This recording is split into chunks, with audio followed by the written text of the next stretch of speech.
चौकीदार, मैं चौकीदार हूं। नरेंद्र मोदी ने एक वीडियो एड लॉन्च करा है कि मैं भी चौकीदार हूं।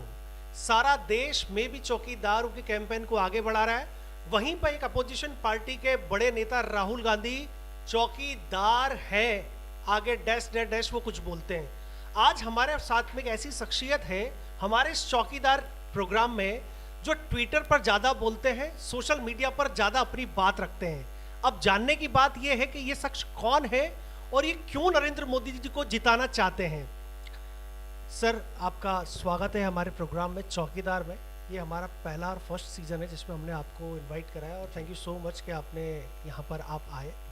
हाँ सर, सबसे पहले तो मैं ये जानना चाहता हूँ आपसे कि आप नरेंद्र मोदी के चापड़ूस हैं या देश को बड़गलाने के लिए आप ट्विटर पर और फेसबुक पर अपना एक एजेंडा चला रहे हैं, या देश में आप उन इनोसेंट लोगों को यूज़ कर रहे हैं अपनी राजनीति के लिए। ऐसे कई सारे सवाल हैं जो लोग पूछते हैं।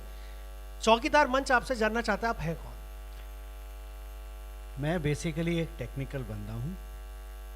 5 साल मैंने छुट्टी ली है अपने काम से देश को समर्पित करने के लिए। मैं किसी पार्टी का मेंबर नहीं हूँ, किसी का चापलूस नहीं हूँ, लेकिन नरेंद्र मोदी में मेरे को एक ऐसा शख्स दिखा जो इस देश को आगे लेके जा सकता है, इसीलिए मैं उनके साथ हूँ। राजनीतिक मेरी कोई भी इच्छा नहीं है, मुझे कोई इलेक्शन नहीं लड़ना है, कोई नेता नहीं बनना है, कोई गवर्नमेंट जॉब्स नहीं चाहिए, कोई रोल नहीं चाहिए, कुछ नहीं चाहिए। इस बार का चुनाव हो जाएगा, मैं अपने रास्ते देश यंग जनरेशन है उनके हाथ में छोड़ के आगे चला। गौरव जी, एक सबसे महत्वपूर्ण सवाल यहाँ पर ये उठता है कि आईटी सेल का एक नया एक प्रोपोगेंडा चलाया जाता है। पहले के ज़माने में बूथ पे लोग कार्य करते थे, आजकल ट्विटर पर और फेसबुक पर काम करते हैं। नरेंद्र मोदी जी को इसका मास्टर माना जाता है। आपके नरेंद्र मोदी जी की बी टीम है। पहला मेरा ऑब्जेक्शन है आपके शब्द से, प्रोपेगेंडा से। प्रोपेगेंडा कुछ नहीं है। बीजेपी अगर आईटी सेल अपना काम कर रही है, उसका काम भारत के प्रधानमंत्री, करंट प्रधानमंत्री और फ्यूचर के प्रधानमंत्री कैंडिडेट को सपोर्ट करना है, तो वो प्रोपेगेंडा नहीं है।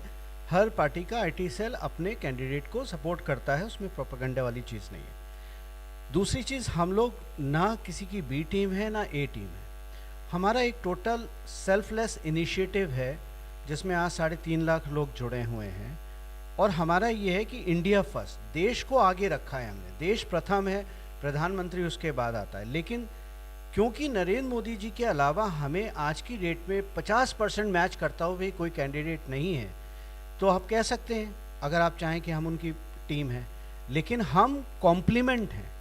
हम किसी की ए टीम या बी टीम नहीं है। हमसे अगर आईटी सेल कुछ मदद चाहता है, बेशक ले ले, हमें कोई इतराज़ नहीं है, लेकिन ना हम कंपटीशन में हैं किसी के, ना हम किसी की बी टीम। गौरव जी, एक प्रश्न यहाँ पर ये और उठता है कि सोशल मीडिया पर आजकल बाढ़ सी आ गई है जो नरेंद्र मोदी जी के लिए कैंपेन चलाते हैं और वो अपने अपने तरीके से उनके लिए एक अपना समर्थन देते हैं। आपकी फैन फॉलोइंग्स लगातार बढ़ती जा रही है। जैसे कि हमारी टीम ने कुछ रिसर्च आपके कई सारे वीडियोस पर काम करा, तो कुछ चीज़ें हमें ऐसा जानने का मौका मिला कि जिससे हमें ऐसा लगता है कि आप इंटरनल अपना पर्सनल एजेंडा चला रहे हैं। क्या हम आपको राजनीति में आगे देख सकते हैं? जी नहीं, बिल्कुल नहीं। आज के टाइम तक मैं बिल्कुल साफ कर दूं, मेरा राजनीति में जाने का कोई इच्छा नहीं है। जिस दिन इलेक्शन का आखिरी वोट पड़ेगा, मैं राजनीति से बिल्कुल कट जाऊंगा। मैं वापस अपने आर्टिफिशियल इंटेलिजेंस और बिग डेटा की लाइन में चला जाऊंगा। हमारा राजनीतिक मोटिव नहीं है। जैसे हमने कहा कि एक नेशनलिज्म की वेव है जो 70 साल से मिसिंग थी। 70 साल से भारत का नागरिक सोया हुआ था। 10-15 लोग सरकार चलाते थे, जैसे चाहते थे चलाते थे, किसी को कोई स्वाभिमान था ही नहीं लोगों में। आज लोगों में स्वाभिमान जागा है। तिरंगा लेके द पावर ऑफ फ्लैग। आप देखो, अमेरिका में अगर आप जाते हो या ब्रिटेन में जाते हो तो वहाँ, या स्पेन में जाते हो, वहाँ के लोग फ्लैग से अपनी टी शर्ट बनाते हैं, नीचे भी पहनते हैं। वो इसलिए नहीं कि फ्लैग को इंसल्ट कर रहे हैं, but they feel pride of carrying there national flag. ये प्राइड 2014 से पहले कहाँ था? अगर नरेंद्र मोदी ने एक कैटलिस्ट का काम करा है इस प्राइड को जगाने में, तो ये कोई बुराई नहीं है, ये कोई प्रोपेगेंडा नहीं है, और इसमें हम भी हैं, सपोर्ट कर रहे हैं। ठीक कह रहे हैं, लेकिन जैसे ये हमारा एक चौकीदार का एक ये हमारा मंच है और चौकीदार हमारा वो प्रोग्राम है कि हम भी ये मानते हैं कि देश का हर व्यक्ति चौकीदार हो सकता है। लेकिन सबसे महत्वपूर्ण सवाल यहाँ पर ये उठता है कि जब आपको राजनीति करनी नहीं है, आप मोदी जी का समर्थन करने आप विदेश से यहाँ पर इंडिया पर आए, आप दिन रात बहुत अच्छी मेहनत कर रहे हैं, बीजेपी वाले शायद इसको जानेंगे। लेकिन सबसे महत्वपूर्ण बात यह है कि आपको ये एथिकल लगता है कि जब आप किसी अपोजिशन पार्टी की लेडी पर जब कुछ आपत्तिजनक कुछ पुराना डेटा उठा के ले आते हैं और फिर आप उनकी पर्सनल निजी जिंदगी में झांकने की कोशिश करते हैं, ये आपको उचित लगता है? किसी की निजी ज़िंदगी में झांकना मेरा कोई इंटरेस्ट नहीं है, लेकिन मैंने कई बार लिखा है कि अगर कोई किसी इंसान की निजी जिंदगी राष्ट्र हित में नहीं है, नेशनल सिक्योरिटी के लिए थ्रेट है, तो मैं वो इंसान हूं जो उसके हर कोने में जाके देख सकता हूं। नहीं, मेरा सीधा सा सवाल है, आपने प्रियंका गांधी जी के लिए कुछ आपने कमेंट्स किए हैं, आपको लगता है वो वैलिड है? नरेंद्र मोदी जी के लिए उनकी माँ को नहीं छोड़ा, उनके पिता को नहीं छोड़ा, उनके घर वालों को नहीं छोड़ा, उनका राजनीति से क्या लेना देना है? तो आपके लिए ये बेंचमार्क केवल कांग्रेस पे क्यों होता है? नरेंद्र मोदी क्या इंसान नहीं है? उनकी माँ राजनीति में नहीं है, उनके भाई राजनीति में नहीं है, उनके पिता राजनीति में नहीं थे, लेकिन खून के सौदागर जो भी मौत के सौदागर से लेके और उनकी पत्नी के बारे में जो थी और उनकी माता जी के बारे में जो भी शब्दावली इस्तेमाल करती है कांग्रेस और कांग्रेस के नेता, अभी 2 दिन पहले बोला मोदी मतलब मसूद अजहर, उसामा, दाऊद और आईएसआई, ये क्या शोभा देता है? तो मतलब आप तो गिरते चले जाओ, हम गिर नहीं रहे हैं, लेकिन हम नज़र रखें। नहीं, ठीक है, वो आप अपने तरीके से आप उसको डिफाइन करने की कोशिश कर रहे हैं, लेकिन एक सबसे महत्वपूर्ण सवाल डॉक्टर साहब ये उठता है कि जब एक युवा वर्ग जब आपको एक बहुत तेज़ी से आपको फॉलो कर रहा हो और ये बहुत अप्रिशिएबल बात है कि बहुत सारा युवा आपकी तरफ देख रहा है, क्योंकि जो आप रिसर्च फॉर्मेट में जो लोगों को समझा रहे हैं वो लोगों को समझ में आ रहा है, आपकी फैन फॉलोइंग्स बहुत तेज़ी से बढ़ रही है। लेकिन वहाँ पर जब लोग ये देखते हैं कि आप एक किसी लेडीज़ के ऊपर अगर आप उसकी निजी ज़िंदगी में प्रहार करते हैं, तो आपको लगता नहीं है कि ये सिर्फ राजनीति है?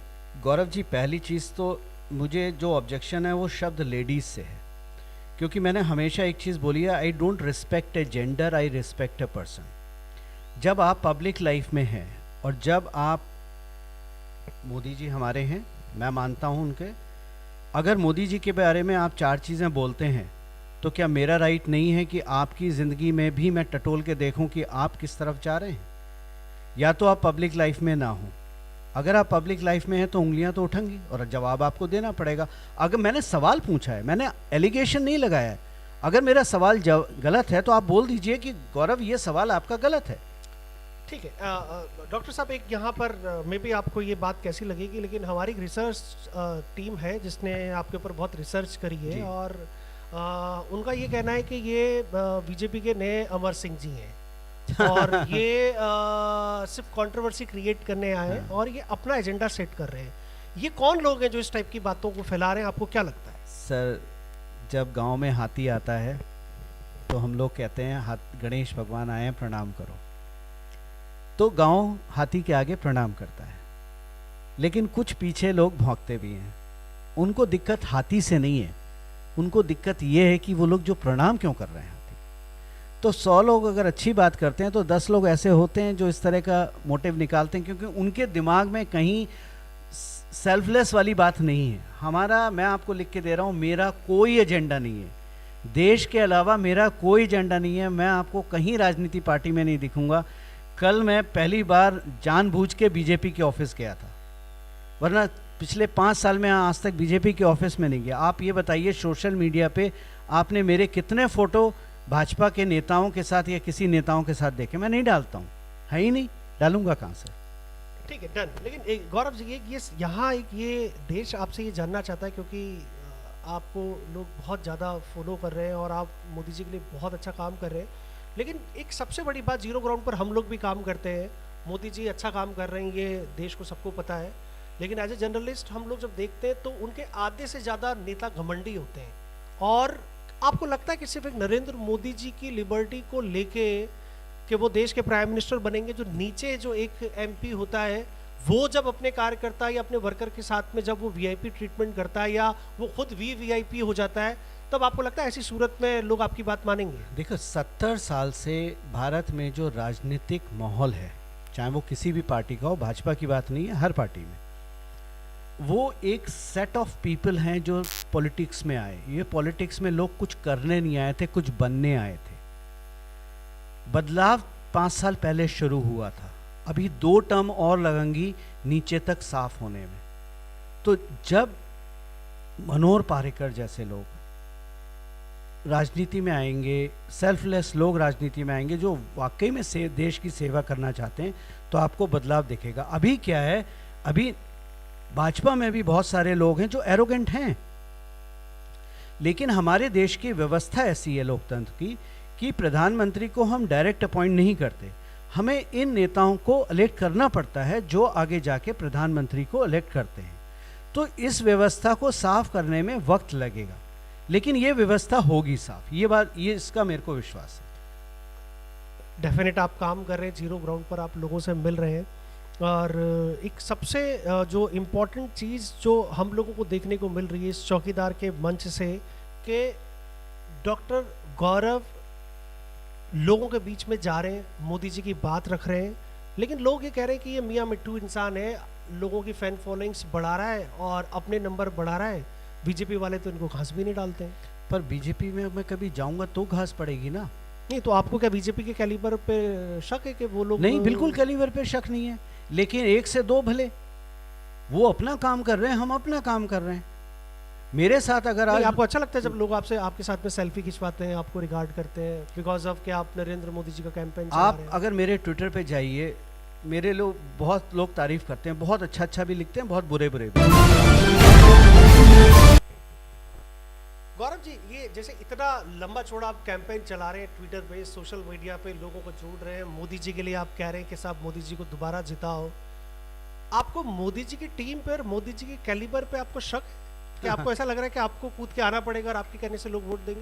पहली चीज, मैं कोई कैंपेन नहीं चला रहा, ठीक है, मैं लोगों को जागरूक कर रहा हूँ। जो सोए हुए हिंदुस्तानी थे उनको उठा के खड़ा करना, उनको उनके अंदर वो स्वाभिमान डालना, देश क्या, देश प्रथम, मेरा वही काम है। मैं किसी की कैंपेन नहीं चला रहा। और मैं कौन होता हूँ मोदी जी पे उंगली तो छोड़िए, छींट उठाने वाला भी मैं एक बूंद हूँ सागर में, इससे ज़्यादा कुछ नहीं है मेरा। आपको क्या लग रहा है कि मोदी जी ने बहुत अच्छा काम करा है, मोदी जी को लोग दोबारा से 2019 जिताना चाहते हैं, आप अपना रोल कहाँ पर देखते हैं? आप जैसे लोगों की क्या जरूरत है सच में मोदी जी? मोदी जी को हमारी ज़रूरत नहीं है, हमें मोदी जी की ज़रूरत है। ये हमारी अपनी जिम्मेदारी है, मैंने बोला ना, सेल्फलेस है। हमें मोदी जी को हमारी ज़रूरत नहीं है, उनके पास बहुत हैं, सैकड़ों लोग हैं, उसमें से हम भी सागर की बूंद में एक ड्रॉप हम भी हैं। जैसे आप हमेशा अपने वीडियोस में या किसी मंच पे जाते हैं अभी बोलते हैं कि आप मेरा किसी पॉलिटिशियन के साथ फ़ोटो नहीं देख सकते, आप मेरा किसी भी नेता के साथ फ़ोटो नहीं देख सकते, और इतना बड़ा आप कैंपेन चला रहे हैं, ये सब पैसे और खर्चा कैसे, कहाँ से लाते हैं आप, कैसे होता है? कॉर्पोरेट हमें फाइनेंस करता नहीं, किसी पार्टी से हम लेते नहीं, किसी पॉलिटिशियन से हमें कोई फंडिंग नहीं मिलती। हमारे जो अपने वॉलेंटियर्स हैं, हम लोग लोगों से, आम जनता से रिक्वेस्ट करते हैं, कोई 1 रुपये देता है, कोई 100 रुपये देता है, कोई 50,000 देता है, वहाँ से खर्चा निकलता है। अभी भी जितना वो उन्होंने दिया है उसका डबल मैंने अपनी जेब से डाला हुआ है। तो जो मेरी लाइफ सेविंग थी, या मेरी जो वाइफ बोलती हैं कि जो तुमने पैसे घर खरीदने के लिए रखे थे वो तो तुमने 5 साल में उड़ा दिए, तो ये फंडिंग वहीं से आती है। तो आपको देश का सबसे बड़ा मोदी भक्त मान लिया जाए? कोई बुराई नहीं है, I will be very proud if I am a भक्त। तो फिर कांग्रेस ठीक कहती है इसका मतलब कि मोदी भक्त बड़े सख्त? हाँ, भक्त होना कोई बुरी बात नहीं है, चमचा होना है। चमचा तो नहीं हूं ना मैं हाँ में हाथों नहीं मिलाता ना। अगर मोदी जी का कोई प्रोग्राम मुझे ठीक नहीं लगता तो मैं उस पर आवाज़ उठाता हूँ। अगर मोदी जी का कोई मंत्री, उनके मंत्री परिषद में कोई भी मंत्री, किसी के स्टेप सही नहीं होता तो हम आवाज़ उठाते हैं। लेकिन गौरव जी, ये विरोधाभास नहीं है कि आप एक मंच पर ये बोलते कि मोदी जी को सपोर्ट करो और कोई भी XYZ कैंडिडेट खड़ा होता है, आप बस उसको वोट डालिए क्योंकि हमें मोदी जी को प्रधानमंत्री बनाना है।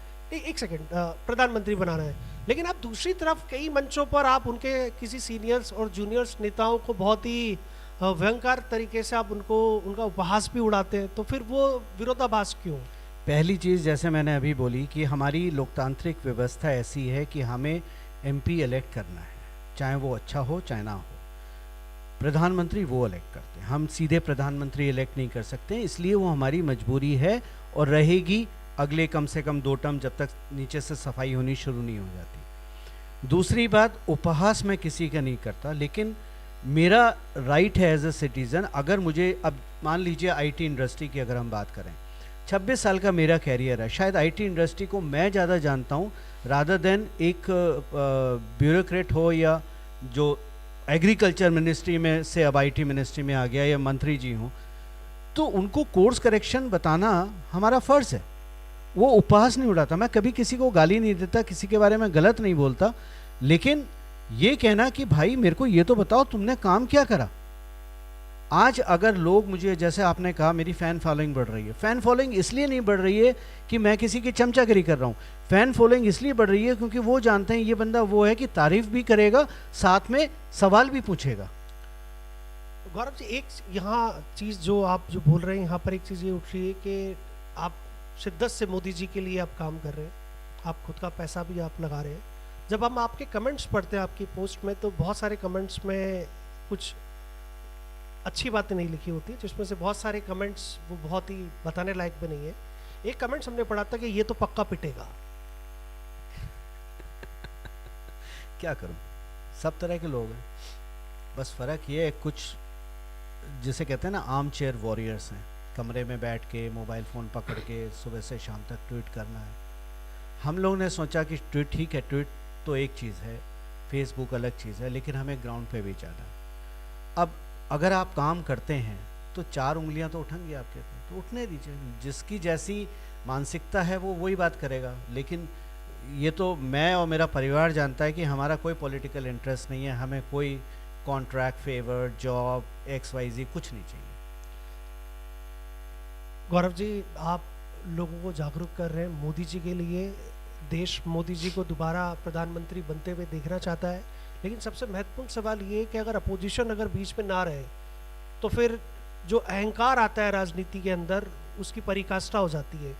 आप एक तरफ कह रहे हैं मोदी जी को जिताना है किसी भी कीमत पे और हमें मोदी जी को सपोर्ट करना है, लेकिन सबसे इम्पोर्टेंट सवाल यहाँ पर ये हो गया कि जब आप जैसे लोग मोदी जी के सपोर्ट में काम करते हैं और युवा आप लोगों को फॉलो करता है, तो आप कहीं ना कहीं एक ऐसा मैसेज तो देने की कोशिश नहीं कर रहे कि जहाँ पर एक इंसान की को इतनी पावर दे दी जाए कि जहाँ पर फिर विपक्ष नाम की कोई चीज़ ही ना बचे।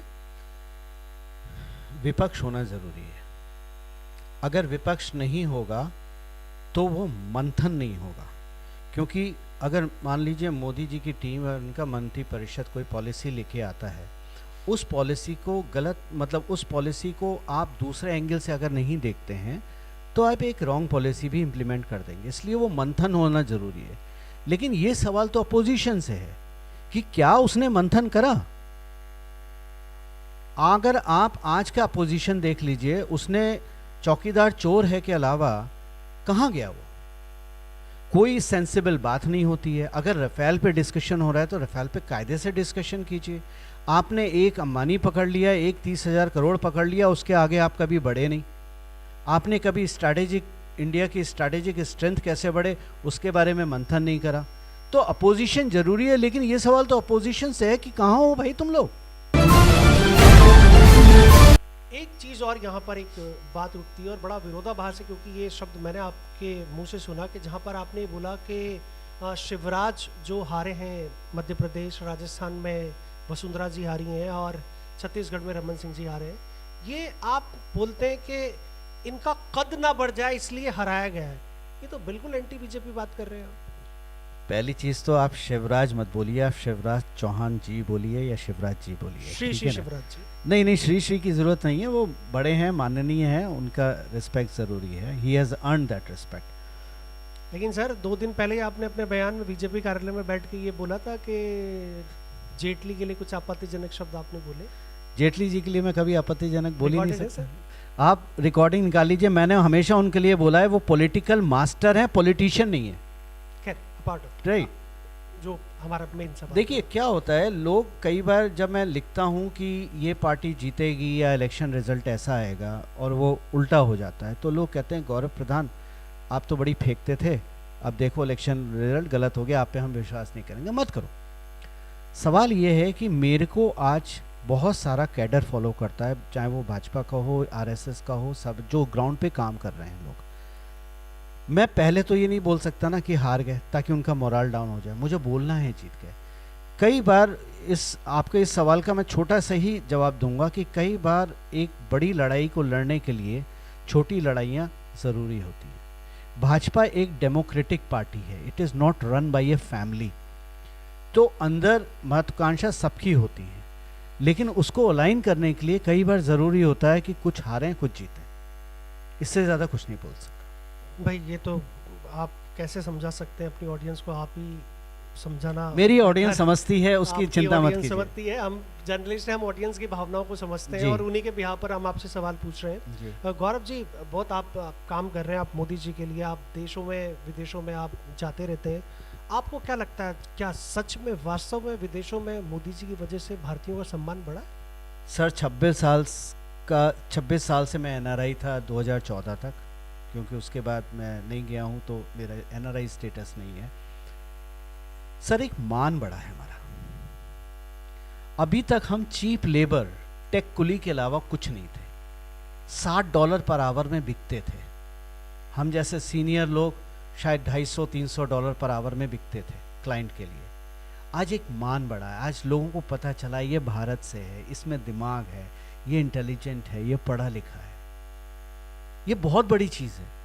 स्वाभिमान, इंसान का स्वाभिमान जागा है। सर जब आप इतने अकल की बात कर रहे हैं और दूसरी तरफ आप जब लोगों को ये बोलते हैं कि अरविंद केजरीवाल को बीजेपी ने ही जिताया है इसलिए कि वो यहीं पर दिल्ली में फंस के रह जा और कहीं भौंके ना, तो फिर ये कैसी समझदारी हुई सर? समझदारी नहीं है, वो तो बिल्कुल सही करा ना।